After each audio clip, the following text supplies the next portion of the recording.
Here we are, mate. Hugo Gonzalez. How you doing, buddy? Hello, good. Good to be here. Thanks for the invite, and good to be talking to you and sharing my our talks with everybody else that watches this podcast. Yeah, I appreciate it, man. Thanks. It's been a while. I haven't had a good conversation with you for a few years now. But mate, first of all, congratulations on World Championship. Thank you. Yeah, that was pretty amazing to achieve. I mean, I know there were some Mhm. top guys missing from the competition, but it doesn't stop it from being a world championship. So I Right. was very excited, especially in the backstroke because it's been an event that I haven't been swimming the way I wanted for a few years. So now that it's feeling on point, I'm very excited. Not for Doha, not just for Doha, but for the rest of the season as well. Yeah. Now tell everybody where you are right now. Yeah, right now I'm Colorado Springs. We came here a couple days ago. Um, Came looking for altitude training to get better. I know some part of the team is back in Berkeley preparing Cs, so we're taking the opportunity to be training in altitude. I mean, OTC is a great place to be. I think there's also some swimmers and the U.S. national team training as well. So it's a great environment to be here right now. Yeah. I, I I could be wrong, but I thought there was a rule where foreign athletes weren't allowed to go to the OTC in the Olympic year. Has that changed? Yeah, I mean, I don't know. I know in 2021 I wanted to come here, but I wasn't allowed. Mm. But I have a slight feeling that that changed. I mean, last year at World Championships, I know that Marchand was here and he races for France, so I don't think there's gonna be that much of a problem this time for us to Yeah, be here. yeah. Oh, I mean, it's good for you. That's awesome. But mate, take us back to Doha real quick. Why did you decide to go there and compete, unlike some of the other top athletes? Yeah, I mean, we don't have that many. I wouldn't say we have two swimmers per event in Spain, so it's always good to hold my team. We're trying to qualify some relays for the Olympics, so taking the opportunity that I was already gonna compete there, why not try individual events? Like I didn't see that much of a point going there just swimming relays. Mm. So also wanted to test myself. It was the first long course racing that I got in the season. I only had one more race before that one. It was short course meters for Spanish nationals back in December. So it was a good test to see where we are at, and it looks like we're better than ever. Yeah. Well, mate, the impact that you had in that particular race, that win, I was actually in the stands that night watching you, and I was sitting next to the Spanish coaches and officials. And my God, when you won that race, I mean, first of all, they're screaming the loudest in the stands. Then you win the race, and the celebration that was happening. I mean, I could see tears in their eyes. What it meant to them was something a little bit unique. You don't really see that type of emotion very often. Why do you think that your win, that event, was so heartfelt for the team? Yeah, I mean, I usually focus more on myself, focus on the process and individual performances because at the end of the day, swimming is an individual sport. Mm, But right after I finished the 200 backshot, I was walking through the mix zone, and I was told by the Spanish interviewers that that was the first goal for a Spanish swimmer at World Championships um, since 30 years ago. Like oh nobody wow. has ever done it for 30 years. So Mm, I feel like it was not just the fact that I won. I think it's more the fact that I'm bringing gold to Spain after so long. I feel like maybe we've been losing some swimming fans along the years just because we haven't been able to perform the level that we wanted to. And now that we are, putting relays at the Olympics, bringing guys that can make semis or finals and bringing actually medals, I think it's not just a boost for myself, but I feel like keeps that gets people going in Spain. So mm, I think it's just a combination of all emotions. It's not I wasn't yeah. racing for myself. I was racing also for everybody that is back, and you don't really see that much emotion into other countries that put swimmers consistent in the podium. Like if you look at the Mm, Australia, if you look at the American team, they always have people swimming at that level, right? So when somebody wins gold, it's of course it's great to have that feeling, but it doesn't feel that unique. And for mm, Spain, because nobody has ever done it for so long, it feels Moline actually is, I think. Yeah, yeah, that So I makes was just sense. happy Okay. to bring it back to them. You gave me some perspective there. Now I understand why they were celebrating like that. It was very, very emotional. Well, I guess in saying that, when was the last time Spain won Olympic gold? Do you know that? My best guess would be Sergio Lopez. Um, I'm not sure if that was No, 1992 Sergio won bronze. bronze. Right. Yeah, yeah. If you're talking about gold, I would Yeah, say, gold. well, if you count in girls too, that was Mireia Belmonte. Oh, Marie She won Belmonte. two Yep, fly. But if you're yep, yep. counting just men, I think it would be Martins Lopez Subero. He won a Suberu, yeah. 200 backstroke gold. I Mm. don't know when exactly, but a long time ago, I before I want to was say that born. was nine. I want to say that was 92 as well. That's when Sergio won the bronze in the breaststroke in Barcelona.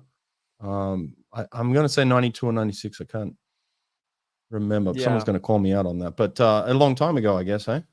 I think so. I mean, there's been at least one, if not two generations without actually being able to enjoy that. So Mm. yeah, I think a lot of emotion is put into it because of that. Now you said some of the best guys weren't there. You train with the best guys. I mean, you're training with Murph and a whole slew of backstrokers at Cal. I mean, any number of guys can swim a 200 backstroke at Cal. It seems like. But talk us through your training group and what that's like. Um, well, it feels like you said, it feels Your like I'm in phone. a world Hang on. championships Your every. phone. Your phone flipped. Can you flip the phone the other way? Yeah, don't know what that happened. Sorry. Yeah, Okay. there we go. Perfect. Yeah, I was saying, training cow, especially in the backstroke group, it feels like I'm practicing at world championship levels or Olympic Mm, levels. So, mm, now, like with experience throughout the years, every time I'm approaching a final, it's becoming more and more familiar, the feeling. Of course, it's every final is different. Every final brings a different kind of energy into it. Um, but I'm getting used to having to perform at the highest level, which is what I think is making me better now. It's more about experience and like getting to know how, for example, how Ryan pushes practices, how Destin pushes practice, how Hunter now is pushing practice. Like every single guy is approaching a different way, but everybody is performing a world class level. And it's not just the pros. Like we also have Keenan Jones that just joined as a freshman. We have Kobe Memphis as a senior now in the college team. But at the end of the day, what makes it different is that I feel like I don't have to study my competitors once I get to that level. mm. I have that in every day of my practice. Yeah, yeah, exactly. I mean, you have to bring it. Ryan's the type of guy, especially who's gonna turn up to every practice and press. He's not gonna have a practice off, is he? No, he doesn't. And if he does it off, it's not a slow practice. So, I mean, just being next to them and understanding what they do to get better and what they do to stay consistent is what's helping me now a lot to perform the level that I've been wanting for a few years. How do you switch it off in a competition? How do you stand next to Ryan Murphy? How do you stand next to Hunter Armstrong and compete and race those guys for, the biggest championship there is coming up, the Olympic Games? How are you going to stand next to your teammates and actually turn that switch off to say that these are my teammates? Well, it actually, as opposed to what I think people think, it actually helps a lot to have teammates in the ready room. I don't feel that much of a pressure once I see Mm, them because what it gets into my head is the feeling that I get every day practice, which is not pressure, just motivation to perform mm, at the best version that we can, right? So um, when they're there, of course, it gets easier in the ready room. Once we get into the pool, once we jump into the pool before they take your marks, it's like any other practice. I mean, as much as Ryan, um, can be more consistent or even better at practice or even better at competitions, my feeling towards trying to be as close as what he does, or if not beat him, doesn't go away. So they're teammates outside of the water. Once the race starts, they're not teammates anymore. mm, And well, right now I know, like I said before, they were not at world championships, so maybe the history would have been different. Um, but I feel like the competitiveness, like the willingness to try to beat the other guy doesn't go away just because of teammates. Right, right.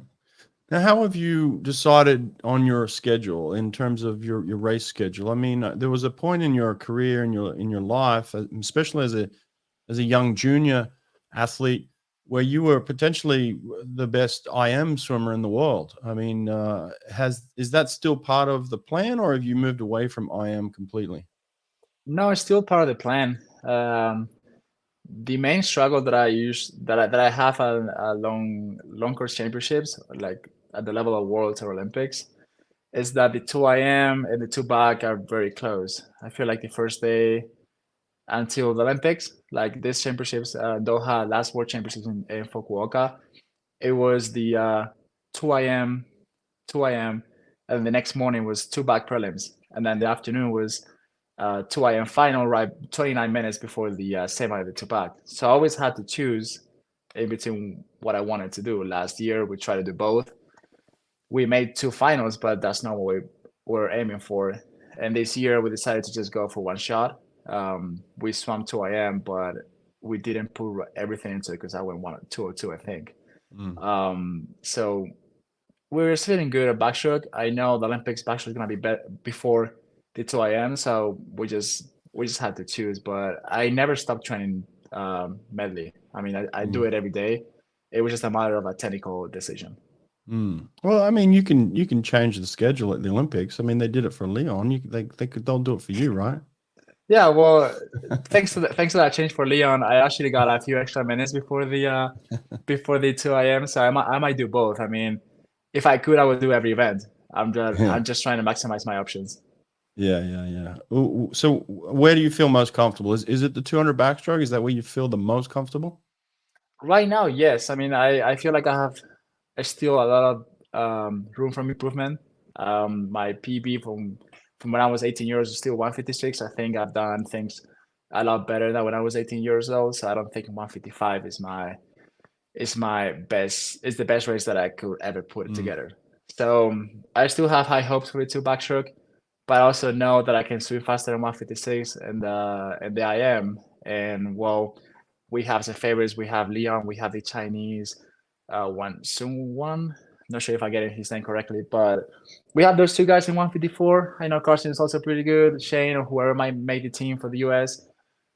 So it's gonna be a tough event, but it's expected. It's the Olympics. I mean, everybody wants to go and try to be 154 or faster. So if I could, I would do both. Right now, I'm feeling better in backstroke, but I never stopped training. I am, like I said. So yeah, is the goal is to swim both. If I had to choose, it would be backstroke as of right now. yeah. I feel like just talking to you and just knowing, understanding you and knowing who you are, you've really matured. I feel like you're at a point where this is your year. Like, when you were at Auburn as a freshman, you just seem like a very talented young kid. You feel now like a very talented, experienced man. To me, that's the impression that I get. You're at a point where, Paris could really be your year. You know what I mean? Yeah, and that's the goal. I feel like when I was at Auburn, it was a change of everything. It was a change of culture. I was coming from Spain. I barely knew English. Mm, Didn't know what yards were. I had a really good 4 IM yards, but it wasn't control. It was more like the race happened, you know. yeah. So throughout the years, I feel like I've been learning and getting a lot more experience, and now I'm swimming way better mentally. Um, so yeah, I mean the goal. I don't think I'm at a point of a career that I cannot get better, and that's very exciting. Yeah. So yeah, the motivation couldn't be higher right now. Yeah.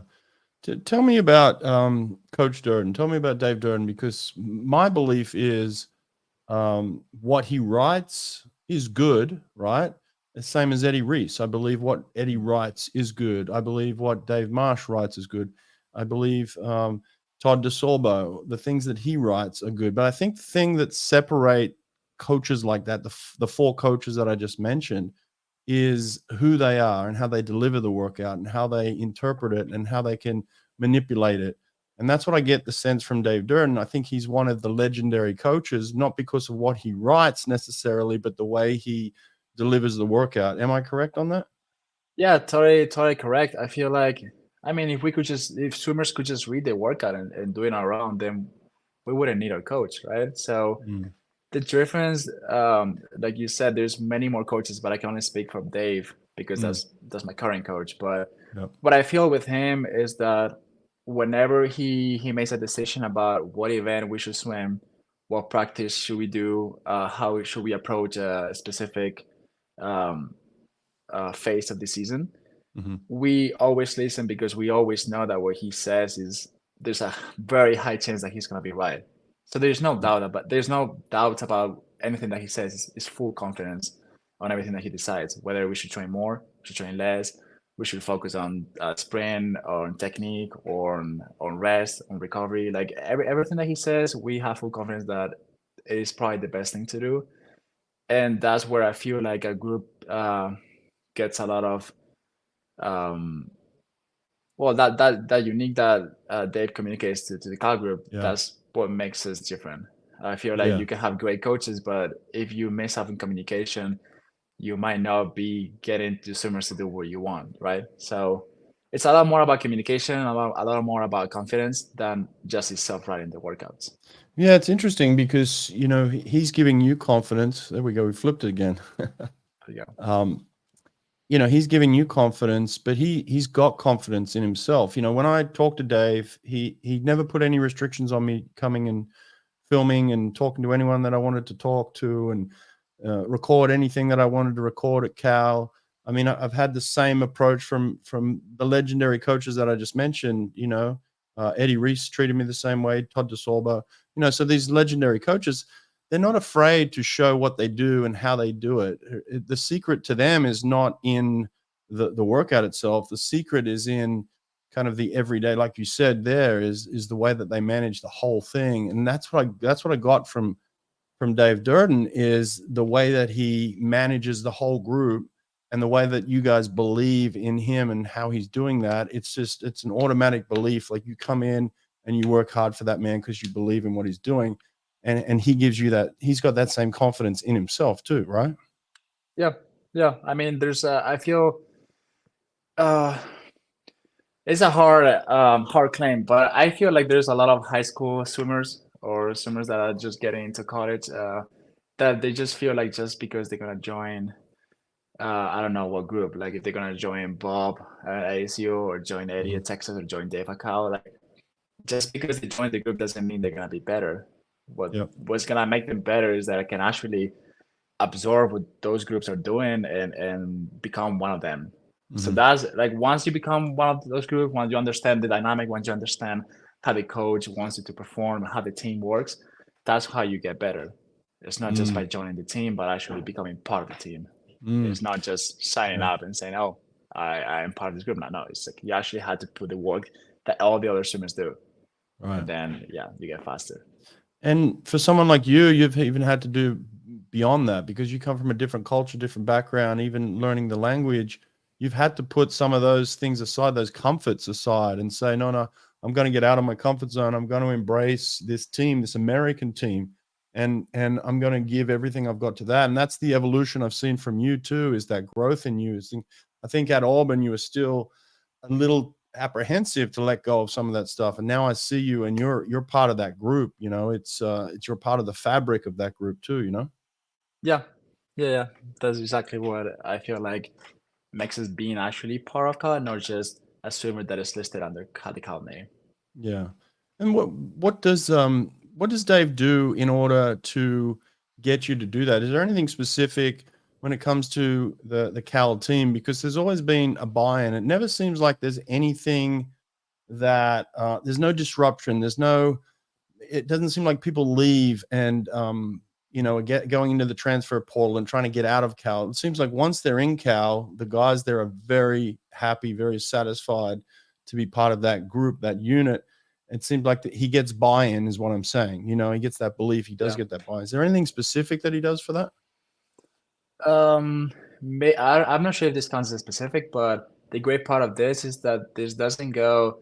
I don't think that responsibility goes under Dave. It actually goes to the group. So Mm, he passes the responsibility to his seniors and juniors, right. and that goes to the sophomores and freshmen, and that's how we keep the team connected. If there is any problem with the swimmers, we're always gonna talk about it before we had to bring it to Dave. Like the goal is to never bring something that is bad to Dave, that we fix it on our own. And Mm, I feel like that's how everybody stays, I guess, happy. Like we don't see many swimmers going to the transfer portal because mm, we try to solve our issues within the swimmers without needing to bring Dave. I mean, Dave is not a dad anymore. He's not supposed to be dealing with whatever we have to do, right? So he's yeah. he's supposed to be guiding us through the process of getting through college and becoming better swimmers, both in the school and in the pool. But if we have any problems, that has to be dealt with in between us. And the opposite, if we everything is going well, that's because we're communicating well and we are making sure the team stays healthy Mm, in that sense. yeah. What about the situation going from the team, the college team, to the pro team? How was that transition for you? Is there any adjustments you needed to make there? Um, Slightly, yeah. I mean, you have more time to get ready. You have more time to recover. You have more time to be a better athlete, which is essentially a pro if you're only looking for swimming performance. But it's also a con in the sense of like you don't have anything else if you have a bad practice, right? Like we usually have classes. If you have a bad class, you can disconnect, go to the pool, have a good practice, and get back to the school. Or if you have a bad practice, you can just disconnect and go to take your school responsibilities and just forget about the bad part of your day. Now that you only have swimming, it's a challenge, but it's also like if you can actually manage to be doing the right things, it's definitely a benefit if you're only looking to swimming perspective. Mm, mm. What about in terms of your studies? What did you end up getting a degree in? In Cal, I finished getting a degree in Spanish and Portuguese with a focus on Portuguese. And now I'm enrolled in a Spanish college online, in computer science, which is what I intended to do in Cal. But at some point, it got too hard. I couldn't do both. I couldn't swim at the level that I wanted to and do computer science at the same time. I know there's more people in my team that were able to do it. I just couldn't. So I had to choose at some point in between staying at Cal, choose another major that I could finish on time, or just go home. And it was a hard conversation, especially with my family, to try to figure out what to do. But at the end of the day, they told me that if I would be okay choosing a major that I'm not happy with, if that gets me the years of training with the best people that I'm probably gonna ever train. At that Mm, moment, I didn't have the times that I had now, so I didn't have the option to just join a different group or going to Texas or going to Bob. Like I wasn't that kind of swimmer. mm. So I decided to change majors, and I'm happy I did because then that gave me 3, 4 more years with Cal and join this one to prepare for the Olympics. All right. So are you going to go back and finish after Paris? The computer science, Yeah. yeah, that's the goal. But right now, this year I'm just focusing on Yeah. swimming. Yeah. Yeah. Now, in terms of the Spanish Federation, do they have any requirements of you in the lead up to Paris? Have you already qualified for Paris? Yes, this year they changed the criteria to make the teams. So for this year specifically, the people that made the team didn't have to go to trials as long as they made a final at either World Championships in Fukuoka or World Championships here. Oh, And well, obviously swimming under the ACAT of the World Aquatics. So I got all my 3 events that I wanted to swim in both championships, so I don't need to go to Spanish trials. how many do you think will end up going to Paris for Spain? Well, I believe we have at least 4 guys right now with ACATs. Mm, 5 guys with the ACATs. We have a guy in 100 freestyle. We have a mm, guy in a 2 fly. We have a guy in 100 fly. And we have me. Maybe I'm missing somebody else. And we have 3 relays. I don't know if the situation is clear now about taking relays or needing 1 or 2 swimmers with ACAT to be part of one relay to make it eligible to compete at Olympics. But if we can bring all 3 relays, we will be looking into around 10 guys making the team, which is for us, it's an impressive amount considering that in 2012 we had 2 guys in the Olympics. oh wow, yeah, that's very cool. Nice. So what are you trying to achieve in the next couple of weeks at altitude? I put out a story the other day where I warned people not to try and make huge gains at a situation like you're in right now where you're at a training camp because you can work too hard sometimes where you get sick or injured. So you wouldn't want that. But over the next 2 weeks, what are you hoping to achieve? Yeah, that's completely the goal. I mean, we started, I think the first session that we did here was an over 2K. The second session was an over 2.5K. So Mm, we're starting slow, specifically because of that. I mean, we're athletes, right? So our desire to get better doesn't stop, and sometimes we gotta be careful with not pushing it too hard, right. especially in altitude. So the goal is just to get some fitness back in. I mean, right after Doha, I took a 1 week or 5 days off just to oh, let me adjust this. So I took 1 week pretty relaxed. I swam like twice that week just to be with my family, enjoy the situation, share the rewards with my close people, family and Mm, friends. And the next week I started building up again. The goal to be here is to try to be um, to get that fitness back and be able to hit be at the practice level times that we want to hit again. So it's just basically get it back into shape. yeah. Oh, that's good. That's good. And then you head back to Cal, and I guess you guys do a lot of long course work up for the next few months, right, at Cal? We do. Now that NCAs are happening, we usually hit long course 3 times a week. Post NCs, we're probably gonna be hitting around 4 or 5 times long course. Mm, So I think that's great. I don't think every session should be long course because then you lose the explosive power that you can get from training yards. And I don't think everything should be yards because obviously you need more feeling. You need the long course feeling to race fast. So I think we're having a good combination overall. yeah. Now, what do you feel about some of the Russians, especially Relov, like for instance, not possibly going to Paris? I mean, how do you have feelings on that one? Well, if you only take swimming perspectives, and well, it sucks, it sucks that if you're an athlete, you cannot compete because your country is deciding to do something that is not what you think. But obviously, it's not an easy choice, neither for me, neither for World Aquatics to decide whether they should be competing or not. Um, Yeah. I know that if the Russians were competing, especially in the backstreet events, they would be aiming for medals or even for winning a world records. But if they're not there, then obviously I would like to take the chance to be ranked in a higher position. Yeah. Now in Doha, there was a situation where Cal teammates, you went 1-2 in the 100 back. I mean, I could see something similar happening in the 200 back at the Olympics, man. It could be a Cal sweep. It could be a 1-2-3 sweep for Cal. Is that realistic? I think there's a chance. It's not impossible. I think right now, uh, especially after the NCAA record that Hubert Cost posted, I think he's the favorite. But anything can happen in a final. So I know Ryan is not gonna happy just to aim for silver. If he ends up getting silver, I'm sure he's gonna appreciate it. But we all training to win. I don't think anybody of the top eight right now in the world rankings is aiming to just get third. So it's there's Mm. a chance. I know Destin wants to get better. He wants to get in the 154 range. I also get into 154 range. So we'll see.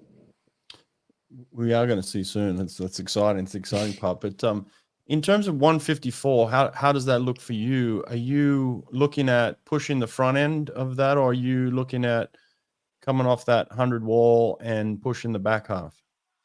Yeah, I mean, realistically, I don't think I can come back faster than I did in Doha. I think it was a 28.9. Uh-huh. There's been times that I came back in 28 in freestyle in the 200 IM. So I think my second 50 and my last 50 are right on point. I think what I can get better is the third 50. I think I sprayed at 30.1. I should bring Mm. that down to 29. And probably the first 50, I think it was a 27.5 or 27.2. So I can definitely bring those first and third 50 faster and be aiming to 154 mid. That would be that would be the perfect race. So in Doha, when you were hitting that 30 point, were you trying to conserve then, or did you just miss the pace and then like turn around and floor it with whatever you had left, or was that like calculated? Yeah, I mean, it wasn't. That was not the race strategy. The race strategy was to take it out in 56, which I did, and then hit 229s. What happened is that I was in the lane five, so I was right in the middle of the pool. I could see my competitors, I could see Akins right next to me, and I think I was coming right after the underwater, which is usually typically my weakest part of the race, and I could see that I was with everybody, fighting for second place or third place at the moment. So I decided to just conserve energy because I knew I have a lot left in the tank for the last one. So Mm. it wasn't a race strategy that I followed, but I did change it throughout the race. Mm. Well, Not the that first last time I'm wall, changing race strategies too. Like I it also makes did change my sense now. strategy in the 4 a.m. yards when I broke the NCAA record right Mm. before Leon. So I think it's part of racing. It makes sense why you won now, because you came off that last wall, you hit that underwater, you had that power. Now I'm going back to the workout that Coach Durden let me have with you at the altitude over Christmas, where he said, "Brett, Yeah, the take power Hugo towers. and work on his power underwater." Now it makes sense. That's why you won the world title. It was just that one workout that we did together, right? Yeah. Well, that did make a difference because after maybe not just a single workout, but I remember leaving OTC back to another altitude training camp in Andorra with the Spanish national team. I remember doing a lot more power than I'm used to. Mm. So I mean, maybe it started that in that workout with you. Yeah, I'm gonna claim it. Right. Yeah. No, that was awesome. It was good to see you get that win, man. And listen, I'm super excited about what's your plan, your race plan up until Paris? Well, right now I'm still deciding. I'm still conversation left to have with Dave about either going to the Europeans, which is just a month before the Olympics, or going to Spanish trials. But we basically have two more races, maybe San Antonio, maybe another Pro Series, then Mm. Europeans or Spanish trials, and then right after that Olympics. So it's very exciting. I mean, right now what we're looking into is just trying to get better. I think our Saturdays typically are the days that we can test our speeds. We maybe put Texas on and we do like, I don't know, like a 75 at pace or 100 opener. So the goal is just to be seeing improvement every 2 weeks, and hopefully being able to achieve our goals, which is, like I said, 154, getting to the podium, and being sharing that with more teammates. Yeah.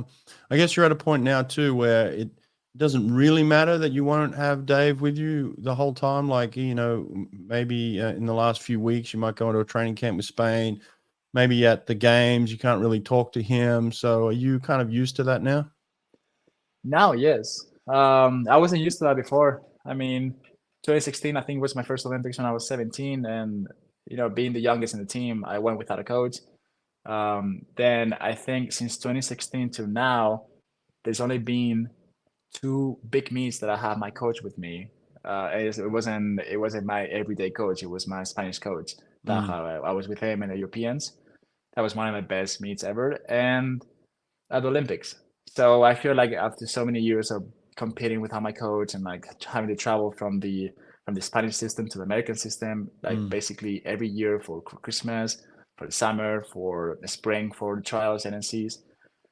I feel like I'm getting a lot more experience in knowing myself and knowing what I have to do. Yeah. Awesome, man. Well, I appreciate you doing this. What do you think we can do for swimming in terms of bringing more eyes to the pool and getting more people to, watch, or just, get to know you? Or is there anything that you've done in the last few years to try and increase awareness for you or your brand or swimming or anything like? What do you think we can do? Yeah, I haven't started actually, but I did have this idea of creating a YouTube channel. Mm. I know that's what a lot of, especially young people, are watching now. My own roommate, Marcus Rico, has a YouTube channel, and he's been posting about his life. He's been posting about swimming. He's been posting Mm. about training and racing. So I feel Nice. that's a great way to reach more audience in swimming. Yeah. Apart from obviously social media, I think everybody now is watching way more than it used to be. uh, they're watching way more Instagram content, TikTok Yeah. content, but I feel like YouTube is looking like the next thing to do. Cool. Well, I'd love to see a Hugo Gonzalez YouTube channel, man. Let's get it going. Okay. Let's go. Yeah. I appreciate it, man. Thanks for doing this and good to catch up. Good luck with the camp. I hope it goes well. And I'll be following, I'll be cheering for you, okay?